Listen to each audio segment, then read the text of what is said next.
Brian, meron pa bang kasamahan itong nasawing NPA na tinutugis pa ng militar?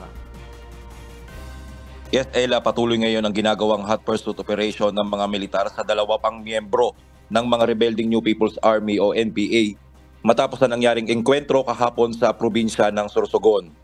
Ayon sa mga otoridad, madaling araw kahapon, July 2, isang engkwentro ang sumiklab sa pagitan ng 27 Infantry Battalion Philippine Army at 3 miyembro ng New People's Army sa Barangay Piriran sa bayan ng Huban, Sorsogon. Tumagal ng halos 30 minuto ang palitan ng putok matapos matunto ng puwersa ng pamahalaan ng Kubo na pinagtataguan ng mga nasabing rebelde.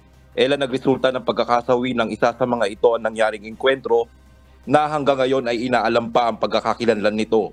Habang ang dalawa naman ay patuloy na tinutugis pa ng mga militar sa mga karatig na lugar na maaari nitong dinaanan. Wala naman nasaktan sa puwersa ng pamahalaan sa nangyaring engkwentro.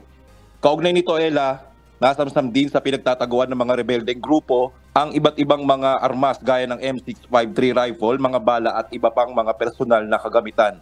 Nanawagan naman ang pamunuan ng 9th Infantry Division Philippine Army sa mga nakatakas na rebelde na kusa ng sumuko upang wag nang magaya sa sinapit ng mga kasamahan nito. Hiningi naman ng 9th ID ang tulong ng publiko para sa mas mabilis na pagkakadakip ng mga nakatakas na rebelde.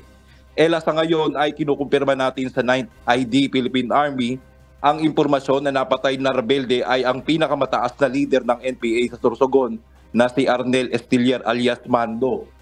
Itong si Estillar ay leader ng Larangan 2 Committee Provincial 3 Regional Party Committee at siyang sekretary ng Sub-Regional Committee 3 ng BRPC-NPA. Yan muna ang latest mula dito sa Sorsogon. Balik sa inyo, Ella. Maraming salamat, Brian Baldaraje.